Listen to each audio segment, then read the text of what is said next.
Hi students, அனைவருக்கும் வணக்கம். இன்னைக்கு வீடியோல நம்ம என்ன பார்க்க போறோம் அப்படினா pole zero plot of lag lead compensator எப்படி draw பண்ணனும் அப்படிங்கிறது தான் பார்க்க போறோம். சோ இதுக்கு முன்னாடி நம்ம என்ன பார்த்தோம் அப்படினா lag compensator தனியா பார்த்தோம், lead compensator தனியா பார்த்தோம். சரிங்களா? இப்போ நம்ம என்ன பண்றோம் அப்படினா lag lead இது ரெண்டும் சேர்ந்தா என்ன மாதிரி நமக்கு வந்து pole zero plot வரும் அப்படிங்கறதை நம்ம பார்க்க போறோம். First நம்ம என்ன பார்க்க போறோம் அப்படினா electrical circuit பார்க்க போறோம். இப்போ நீங்க என்ன பண்ணனும் அப்படினா ஆல்ரெடி lag lead பார்த்திருப்பீங்க, தனித்தனியா பார்த்திருப்பீங்க. இப்போ lag lead ரெண்டுத்தையும் கம்பைன் பண்ணியிருக்கோம். அப்போ electrical circuit எப்படி வரும் அப்படினு சொல்லி பாருங்க. Actually நம்ம lag compensatorல என்ன பண்ணுவோம் அப்படினு சொன்னீங்கன்னா R2 க்கு சீரிஸா இந்த கெபாசிட்டர் போட்டுருப்போம். இங்க வந்து R1 மட்டும் தான் வரும், இங்க கெபாசிட்டர் வராது. அது lag compensator. அதே மாதிரி லீட் காம்பன்சேட்டர் அப்படின்னா இங்கே கெப்பாசிட்டர் வராது, R1க்கு பேரலலாக நம்ம என்ன பண்ணியிருப்போம், கெப்பாசிட்டரை கனெக்ட் பண்ணியிருப்போம். கரெக்டுங்களா?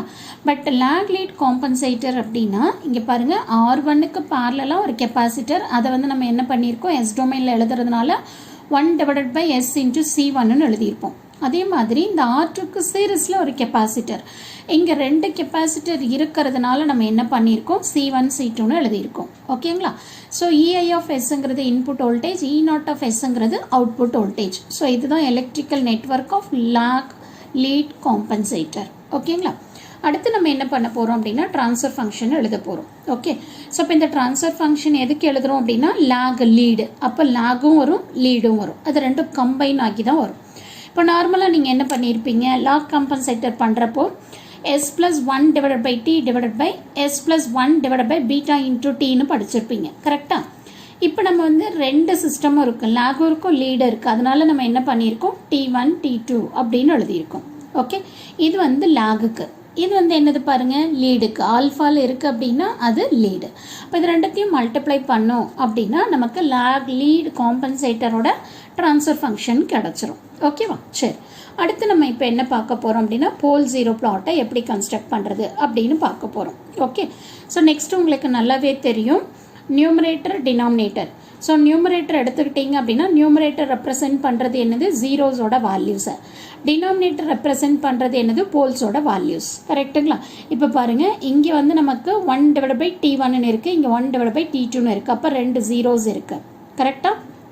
ஜீரோஸ் வந்து நம்ம எப்படி ரெப்ரசென்ட் பண்ணுவோம், சர்க்கிளில் ரெப்ரசென்ட் பண்ணுவோம். அதே மாதிரி இங்கே எடுத்துக்கிட்டிங்கன்னா 1/β × T1 1/α × T2. ஸோ இது ரெண்டுமே போல்ஸ். போல்ஸ் நம்ம எப்படி ரெப்ரசென்ட் பண்ணுவோம், கிராஸில் ரெப்ரசென்ட் பண்ணுவோம். ஓகேவா? ஸோ இங்கே பாருங்கள், நான் கிராஃப் போட்டிருக்கேன். ஸோ இது வந்து ரியல் ஆக்சஸ், இது இமேஜினரி ஆக்சஸ், இது வந்து S plane. ஓகே, இப்போ நம்ம என்ன பண்ணியிருக்கோம், 1/, that is -1/β × T1 lag compensator எழுதியிருக்கும். கரெக்டுங்களா? அடுத்தது இதோட zeros, -1/T1. Next lead compensator எடுத்திருக்கோம். ஸோ இதோட ஜீரோஸ், அடுத்து இதோட போல்ஸ். பாருங்கள், ஜீரோஸ் நம்ம சர்க்கிளில் ரெப்ரசென்ட் பண்ணியிருப்போம், போல்ஸை வந்து கிராஸில் ரெப்ரசென்ட் பண்ணியிருப்போம். ஸோ இதுதான் வந்து பார்த்திங்கன்னா pole zero plot of lag lead compensator. So கண்டிப்பாக இந்த வீடியோ உங்களுக்கு யூஸ்ஃபுல்லாக இருக்கும்னு நினைக்கிறேன். தேங்க்யூ ஃபார் வாட்சிங் திஸ்.